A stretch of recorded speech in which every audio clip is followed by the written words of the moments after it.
ఈరోజు jury members అందరూ సినిమాలు చూడడం మొదలు పెడుతున్న దానికి ఈ కార్యక్రమానికి డిప్యూటీ సీఎం గారు ఇనాగ్రేట్ చేయడానికి వచ్చారు. అలాగే 90 సినిమాలు ఎంట్రీస్ వచ్చాయి. అందులో ఫ్యూచర్ ఫిలిమ్స్ ఆల్మోస్ట్ 68, అవి కాకుండా ఇంకా షార్ట్ ఫిలిమ్స్ కానీ అదర్ ఫిలిమ్స్ 22, ఆల్మోస్ట్ 90 ఎంట్రీస్ వచ్చాయి. మీరందరూ జ్యూరీ మెంబర్స్ మార్చ్ 5 లోపు ఇవన్నీ కంప్లీట్ చేసి ఇవ్వాలి.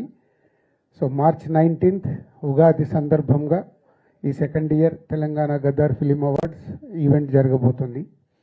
సో మరొకసారి మీ అందరికీ ధన్యవాదాలు చెప్తూ థ్యాంక్ యూ గారు.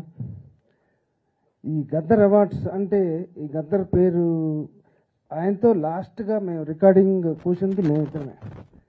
సో మేమిద్దరం చాలా ఒక 1 వీక్ మా దగ్గర ఎక్కువ ఆయన నాకు తెలిసి అదే లాస్ట్ రికార్డింగ్ అయింది. మేము wonderful experience. Telangana film development corporation chairman Shri Dil Raju గారికి, ఈ ఫిలిం అవార్డ్స్ సంబంధించి జ్యూరీ కమిటీగా నియమించబడినటువంటి మిత్రులు శ్రీ మణిశర్మ గారికి, జ్యూరీ సభ్యులందరికీ, అట్లాగే పాత్రికేయ మిత్రులకి, మీ అందరికి కూడా ముందుగా నా హృదయపూర్వకమైనటువంటి నమస్కారాలు. తెలంగాణ గద్దర్ ఫిలిం అవార్డ్స్ రాష్ట్ర ప్రభుత్వం ముఖ్యమంత్రి రేవంత్ రెడ్డి గారి నాయకత్వంలో ఈ క్యాబినెట్ తెలంగాణ ప్రజాప్రభుత్వం ఏర్పడిన తర్వాత ప్రజల కోసం పనిచేసినటువంటి గొప్ప మహనీయుడు, తెలంగాణ ప్రాంత సామాజిక మార్పు కోసం కళలను పెద్ద ఎత్తున ఉపయోగించి జీవితం మొత్తం ధారపోసినటువంటి గద్దర్ గారి పేరు మీద తెలంగాణ ఫిలిం అవార్డ్స్ ఇవ్వాలనేటువంటి ఆలోచనతో నిర్ణయం చేసి ఇది 2వ సంవత్సరం మళ్ళీ ఈ అవార్డ్స్ని ఇచ్చుకుంటున్నాం. ఈ సందర్భంగా పోయిన సంవత్సరం ఉగాది పర్వదినం నాడే ఇవ్వాలని ఆలోచన ఉన్నప్పుడు కూడా సమయం సరిపోకపోతే ఆ రోజు చేయలేకపోయాం. ఈ సంవత్సరం మాత్రం తప్పనిసరిగా ఉగాది పర్వదినం నాడే ఈ గద్దర్ ఫిలిం అవార్డ్స్ని తెలుగు సినీ పరిశ్రమలో ఉన్నటువంటి ప్రముఖమైనటువంటి వ్యక్తులకి, ప్రముఖమైన సినిమాలకి, కథలకి, రచయితలకి రకరకాలైనటువంటి అవార్డ్స్ అన్నిటిని కూడా ఇందులో పొందుపరిచి ముందుకు వెళ్తా ఉన్నాం. సినిమా ఇండస్ట్రీ అనేది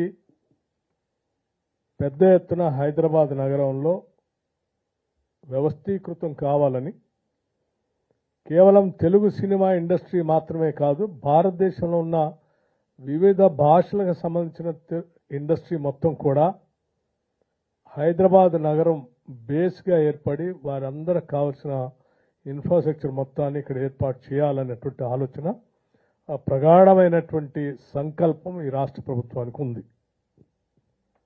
ఇక్కడ ఉన్నటువంటి ఇన్ఫ్రాస్ట్రక్చర్ కానీ, ఇక్కడ ఉన్నటువంటి టాలెంట్ కానీ, ఇక్కడ ఉన్నటువంటి ఇతర వాతావరణ పరిస్థితులు కానీ, లేకపోతే ఇక్కడ ఉన్నటువంటి ఇంక్లూజివ్ గ్రోత్ కానీ, అడాప్టివ్ మెథడాలజీ కానీ పెద్ద ఎత్తున మిగతా ఇతర ఏ నగరాలతో పోల్చుకున్నా కూడా హైదరాబాద్కి ప్రత్యేకమైనటువంటి ఈ లక్షణాలు ఉన్నాయి. సో ఈ హైదరాబాద్కు ఉన్నటువంటి అనుకూలమైనటువంటి వాతావరణాన్ని పెద్ద ఎత్తున మనం అనుకూలంగా మలుచుకొని, పాజిటివ్గా మలుచుకొని, దీని ద్వారానే హైదరాబాద్ నగరాన్ని ఒక ఫిలిం ఇండస్ట్రీ హబ్గా మార్చాలనేటువంటి ఆలోచన, దృఢ సంకల్పంతో ప్రభుత్వం ముందుకు పోతుందని ఈ సందర్భంగా మీ అందరికీ మనవి చేస్తూ ఉన్నాం. ఇండస్ట్రీ ద్వారా సామాజిక పరమైనటువంటి సందేశాలు ఇవ్వచ్చు. ఇండస్ట్రీ ద్వారా కమర్షియల్ ఎలిమెంట్తో ఈ రాష్ట్ర ఆదాయ వనరులు సమకూర్చుకోవచ్చు. ఇండస్ట్రీ ద్వారా ఈ రాష్ట్రంలో ఉన్నటువంటి అనేక మంది నిరుద్యోగ యువతి యువకులకి ఉద్యోగ ఉపాధి అవకాశాలు కూడా కల్పించవచ్చు. ఇండస్ట్రీ ద్వారా ప్రపంచాన్ని కూడా ఆకర్షించవచ్చు. ఈరోజు తెలుగు సినిమా ఇండస్ట్రీ ప్రపంచ స్థాయిలో వెళ్ళి అవార్డులు కూడా పొందినటువంటి విషయం మనందరికీ గర్వించదగినటువంటి అంశం.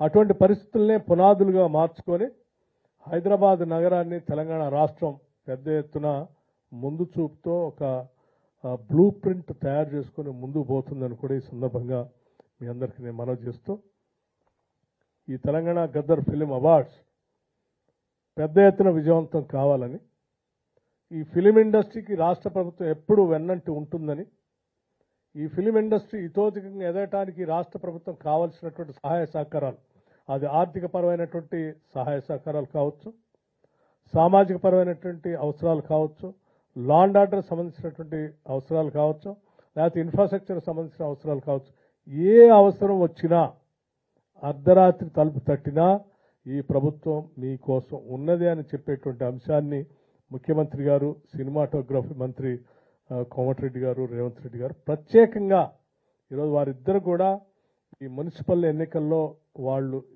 ఈ కార్యక్రమాల్లో బిజీగా ఉన్నారు కాబట్టి వారందరి ఆలోచన నా ద్వారా మీ అందరికి చెప్పటమే కాకుండా మీ ద్వారా మొత్తం ఈ దేశంలో ఉన్న ఇండస్ట్రీ మొత్తానికి కూడా ఈ సందేశం పంపించేటట్టుగా నేను ఈరోజు నా ద్వారా చెప్పమన్నారు. నేను ప్రత్యేకంగా చెప్తా ఉన్నాను కూడా. భవిష్యత్తులో ఈ ప్రభుత్వం మనది. Film industry you can own this government and government is owning the entire film industry. మీరు ఏ చిన్న అవకాశం వచ్చినా మేము మీకు సపోర్ట్ చేయడానికి సిద్ధంగా ఉన్నాం. ఈ అవకాశాన్ని, ఆపర్చునిటీస్ని వదులుకోవద్దని, హైదరాబాద్లో ఉన్నటువంటి ఎకో సిస్టమ్ బహుశా ఏ నగరంలో లేదని, హైదరాబాద్లో ఉన్నటువంటి టాలెంటెడ్ యూత్ కూడా ఎక్కడ కూడా లేరని, వీటన్నిటిని మనం అనుకూలంగా మలుచుకొని ముందుకు పోదామని మీ అందరికీ నేను మనవి చేస్తూ ఈ కార్యక్రమాన్ని చాలా మనస్ఫూర్తిగా బాధ్యతాయుతంగా తీసుకొని దిల్రాజు గారు కార్పొరేషన్ చైర్మన్ అయిన తర్వాత పరిశ్రమలో ఉన్నటువంటి వివిధ రకాలైనటువంటి సమస్యల పరిష్కారం కోసం ప్రభుత్వంతో ఎప్పటికప్పుడు మాట్లాడుతూ వాటి పరిష్కార మార్గాలు చూపిస్తూనే దాని ద్వారా పరిశ్రమను అభివృద్ధి చేయడం కోసం ప్రభుత్వ పరంగా కూడా ఎటువంటి కార్యకలాపాలు చేయాలనేటువంటి సలహాలు, సూచనలు మాకు ఇస్తూనే ఈ ఇండస్ట్రీని ముందుకు తీసుకొని పోవడం కోసం వారు మనస్ఫూర్తిగా ప్రయత్నం చేస్తూ ఉన్నారు. కాబట్టి ప్రభుత్వం తరఫున వారిని కూడా నేను మనస్ఫూర్తిగా అభినందిస్తూ ఉన్నాను. అట్లాగే జ్యూరీ చైర్మన్గా నియమించబడినటువంటి మణి శర్మ గారికి తెలియనటువంటి వ్యక్తులు ఇండస్ట్రీలో ఎవరు ఉంటారని నేను అనుకోవట్లేదు. తెలుగు సినిమా ఇండస్ట్రీ కానీ, సౌత్ ఇండియన్ ఇండస్ట్రీ కానీ, ఈవెన్ బాంబే బేస్డ్ ఇండస్ట్రీ కానీ, ముంబై బేస్డ్ ఇండస్ట్రీ కానీ అందరికి కూడా బాగా సుపరిచితులు, మంచి మిత్రులు కూడా. తరతమ భేదం లేకుండా వారు ట్రాన్స్పరెంట్గా జ్యూరీ చైర్మన్గా ఈ చిత్రాలు చూడటమే కాదు, వాటి నిర్ణయాత్మకంగా వారిని సెలెక్ట్ చేసే దాంట్లో కూడా అత్యంత ట్రాన్స్పరెంట్గా ఎటువంటి నిష్పక్షపాతంగా వారు చేస్తారనే ప్రగాఢమైన నమ్మకం నాకుంది. అట్లాగే జ్యూరీ సభ్యులపైన కూడా ఈ ప్రభుత్వానికి ఉంది. అందుకే అందరినీ కూడా జ్యూరీ సభ్యుల్ని ఎంపిక చేసేటప్పుడు కూడా అన్ని రకాలుగా వెరిఫై చేసుకున్న తర్వాతనే ప్రభుత్వం మీ అందరిని నియమించింది. మీ మీద ఈ ప్రభుత్వానికి ప్రగాఢమైన నమ్మకం ఉంది. తప్పనిసరిగా ఆ దిశలో తీసుకుని వెళ్తాను. మీరు తీసే నిర్ణయాలు భవిష్యత్తులో చిన్న విమర్శకు కూడా తావు లేకుండా మొత్తం ఫిలిం ఇండస్ట్రీలో, తెలంగాణలో, హైదరాబాద్లో తీసుకున్న నిర్ణయాలు నిజంగా అద్భుతంగా ఉన్నాయని మనందరినీ అభినందించేటట్టుగా మీరు నిర్ణయాలు తీసుకుంటారని మణి శర్మ గారు తప్పనిసరిగా ఆ దిశలో ఆలోచన చేస్తారని నేను మనస్ఫూర్తిగా కోరుకుంటున్నాను. ఈ గద్దర్ గారి గురించి చెప్పాలి అంటే గద్దర్ గారికి ఈ రాష్ట్ర ప్రజల ప్రభుత్వం యొక్క ఆలోచన విధానానికి చాలా ఆత్మీయ అనుబంధం ఉంది. వారి ఆలోచనలన్నింటినీ అమలు చేయడం కోసం ఈ రాష్ట్ర ప్రభుత్వం ప్రణాళికాబద్ధంగా ముందుకు పోతా ఉంది కూడా. గద్దర్ గారు వారు చెప్పినట్టు చివరి రోజుల్లో నాకు బాగా తెలుసు వారి స్టూడియోలోనే ఎక్కువ సమయం గడిపారు. అక్కడ అనేక రకాలైన ప్రయోగాత్మక పాటలు కూడా వారు పాడారు. దాంట్లో వారు రికార్డ్ చేసి రోజుల తరబడి వారితో మాట్లాడుతూ గడిపినటువంటి రోజులు కూడా నాకు ఇంకా బాగా గుర్తు. తప్పనిసరిగా వారికి కూడా ఆత్మీయ అనుబంధం గద్దర్ గారితో, ఫిలిం ఇండస్ట్రీతో ఉంది కాబట్టి తప్పనిసరిగా దీన్ని న్యాయం చేస్తారనే నేను ప్రగాఢంగా నమ్ముతా ఉన్నాను. ఇప్పటికే బాగా ఆలస్యమైంది అనేది భావించవద్దని చెప్తూ let us start the programme.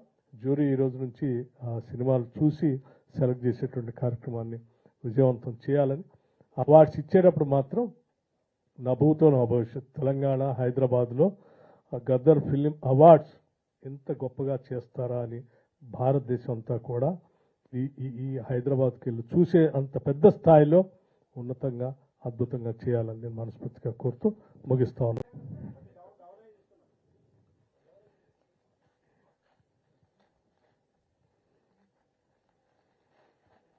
ఒకసారి గట్టిగా చెప్పట్లు ప్లీజ్.